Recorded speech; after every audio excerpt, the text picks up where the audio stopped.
जय हिंद साथियों, स्वागत है हमारे YouTube चैनल बिहार सर्वे इन्फॉर्मेशन में। तो इस बार जो पंचायती राज डिपार्टमेंट में टीए तकनीकी सहायक पद के लिए जो वैकेंसी आया हुआ था, तो उसका बहुत सारा जो डिस्ट्रिक्ट है वो मेरिट लिस्ट जो है वो प्रकाशन कर दिया गया है। कुछ डिस्ट्रिक्ट में जो है आपको जो डिस्ट्रिक्ट का NIC का साइट है वहाँ पे वो अपलोड कर दिया गया है, जिसमें आपको रिजेक्टेड और सिलेक्टेड दोनों का लिस्ट जो है वो आपको जो डिस्ट्रिक्ट का साइट NIC का है वहाँ पे आप देख सकते हैं। और कुछ ऐसे डिस्ट्रिक्ट है जहाँ पे ऑफलाइन के माध्यम से जो PRD का ऑफिस जिला में होता है वहाँ पे दीवार पे चिपकाया गया है, जो कि ऑफलाइन है। तो वहाँ पे आपको देखने के लिए खुद से जाना पड़ेगा, या कोई रिलेटिव या कोई फ्रेंड है तो वहाँ पे आप उसको फोटो के माध्यम से PDF के माध्यम से अपना वहाँ देख सकते हैं। तो ये तो अभी तक में जो स्थिति है वो ये है कि कुछ डिस्ट्रिक्ट अभी भी बाकी है जिसका अभी तक मेरिट लिस्ट जो है प्रकाशन नहीं किया गया है। तो जो अभी सूचना मिली है या जो जानकारी मिली है उसके हिसाब से आपको कुछ ही दिनों में, मतलब बोला जाए तो इस महीने के लास्ट तक आपको जो शेष बचे हुए डिस्ट्रिक्ट है सबका जो मेरिट लिस्ट है वो प्रकाशन कर दिया गया है। हाँ, कि ये कंफर्म नहीं है कि जो भी डिस्ट्रिक्ट बचा हुआ है वो आपको ऑनलाइन ही डिस्ट्रिक्ट साइट जो है वहाँ पे अपलोड हो सकता है कि वो ऑफलाइन के माध्यम से भी रिजल्ट जो है वो प्रकाशन कर सके। तो अगर आप जिस भी डिस्ट्रिक्ट में आपने अप्लाई किया है, तो अगर आप उस डिस्ट्रिक्ट में रह रहे हैं तो कोई दिक्कत नहीं है, आप बीच में जा के वहाँ पता कर ले। अगर आप दूर है कहीं पे जहाँ से आपको आने में दिक्कत होगी या आप आउट ऑफ बिहार रह रहे हैं, तो कोई ऐसा फ्रेंड या कोई ऐसा ग्रुप है, बहुत सारे ग्रुप अभी है जहाँ पे आपको उस ग्रुप में ऐड होने के बाद आपका जितना भी रिजल्ट आ रहा है, चाहे वो ऑफलाइन के माध्यम से हो ऑनलाइन के माध्यम से, वहाँ पे लड़के लोग डाल दे रहे हैं, जिससे भी आपको जानकारी मिल जाएगी। तो बात करते हैं कि जो लोग इसमें जो अभी सिलेक्टेड और रिजेक्टेड का लिस्ट आया हुआ है, तो उसमें बहुत सारे लोग हैं जो कि सिलेक्ट है। तो वैसे सिलेक्टेड लोग जो कि आउट ऑफ बिहार रह रहे हैं या दूसरे डिपार्टमेंट में जॉब कर रहे हैं या प्राइवेट में जॉब कर रहे हैं, तो उन लोगों के द्वारा कमेंट किया गया है कि सर अब जो आगे का प्रक्रिया होगा वो क्या होगा, क्या हमें जॉब छोड़ के आ जाना चाहिए या आपको मतलब अभी जॉब करते रहना चाहिए, या अगर आप दूसरे स्टेट से हैं तो आपको क्या करना चाहिए। तो इसी के बारे में हम आज बताते हैं। सबसे पहले है कि जो सिलेक्टेड स्टूडेंट है, मान के चलिए जो कि आउट ऑफ बिहार से रह रहे हैं, उनको अभी कहीं भी जाने की या जॉब छोड़ने की आवश्यकता नहीं है, क्योंकि ये जो अभी लिस्ट दिया गया है वो सिर्फ रिजेक्टेड और सिलेक्टेड का लिस्ट दिया गया है। इसमें जितने लोगों ने अप्लाई किया था, अगर किसी भी डिस्ट्रिक्ट में 5000 व्यक्ति ने अप्लाई किया है तो वो सबका लिस्ट में नाम दिया गया है। अगर वही है कि उसको कैटेगरी वाइज हटा के अलग अलग कर दिया गया है कि ये सिलेक्टेड स्टूडेंट है, जो रिजेक्टेड है उसको रिजेक्टेड।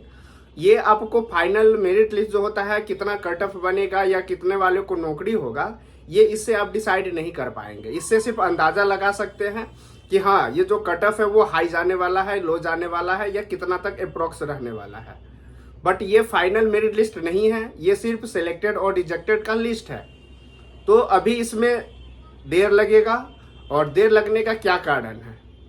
देर लगने का कारण है कि अभी जो भी लिस्ट निकाला गया है सबका जो है आपत्ति लिया जाएगा। तो आपत्ति में है कम से कम आपको 2 से 4 दिन का आपत्ति करने का डेट दिया जाएगा, जो कि कुछ डिस्ट्रिक्ट में है कि जब मेरिट लिस्ट प्रकाशन हुआ है तो उसी में आपको सबसे पहला जो पेज है उसमें लिख दिया गया है कि जो आपत्ति का डेट है वो इतना से इतना तक है, और आपको ऑफिस में जाकर ही जो आपत्ति होता है वो करना पड़ेगा। कुछ ऐसे डिस्ट्रिक्ट है जो कि अभी लिस्ट नहीं निकाले हैं, बट उनके तरफ से जो पहले दावा आपत्ति का डेट था वो तो अब फॉलो नहीं होगा।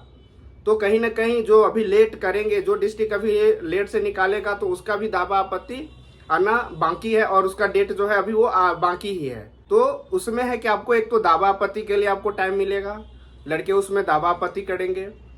फिर जो डिपार्टमेंट है, जो आपका जिला का पदाधिकारी है, उनके तरफ से जो लड़के रिजेक्टेड वाले हैं उनके तरफ से जो आपत्ति किया जाएगा उसका निराकरण किया जाएगा, और उसके बाद फाइनल मेगा जो होता है सो सूची निकाला जाएगा।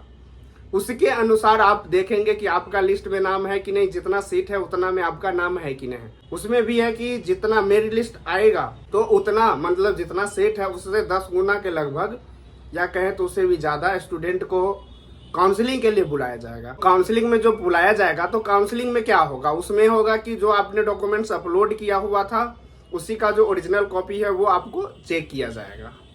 और वो डिपार्टमेंट का काम है, वो यूनिवर्सिटी से चेक करवाए या जो भी करवाए वो डिपार्टमेंट का काम है। बट आपको जो है जो आपने अपलोड किया था, जब आपने रजिस्ट्रेशन किया था, जब आपने फॉर्म अप्लाई किया था, तो उस समय और अभी जो आपको काउंसलिंग में देना है वो उसी का ओरिजिनल जो कॉपी होता है वो लेके जाना है, और उसी का कुछ 1-2 सेट जो है फोटो कॉपी आपको वहां जमा करना होगा। तो ये तो जब लिस्ट आएगा तब।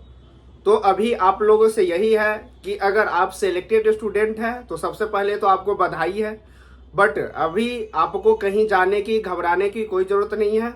जब तक जो मेधा सूची प्रकाशन के बाद जो दावा आपत्ति है वो नहीं हो जाए, उसका निराकरण होने के बाद जो फाइनल मेधा सूची जो है वो प्रकाशन नहीं हो जाए, और उसमें आपको काउंसलिंग का डेट ना दिया जाए, क्योंकि काउंसलिंग डेट भी जब मिलेगा, जब आपको फाइनल मेधा सूची प्रकाशन कर दिया जाएगा तो उसके बाद आपको काउंसलिंग का डेट दिया जाएगा, उसमें भी आपको 1 सप्ताह 10 दिन का टाइम मिलेगा। तो आपके द्वारा जो डॉक्यूमेंट्स दिया गया है बस वो प्रिपेयर रखिए। अगर आपको लग रहा है होना है या हम जो काउंसलिंग है उसमें मेरा नाम आ सकता है, तो बस आप अपना डॉक्यूमेंट्स जो है वो प्रिपेयर रखिए।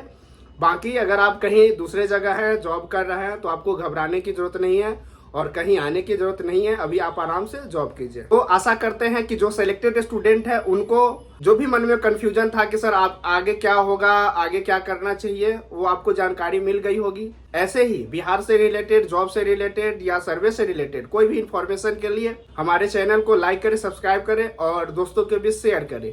वीडियो देखने के लिए धन्यवाद।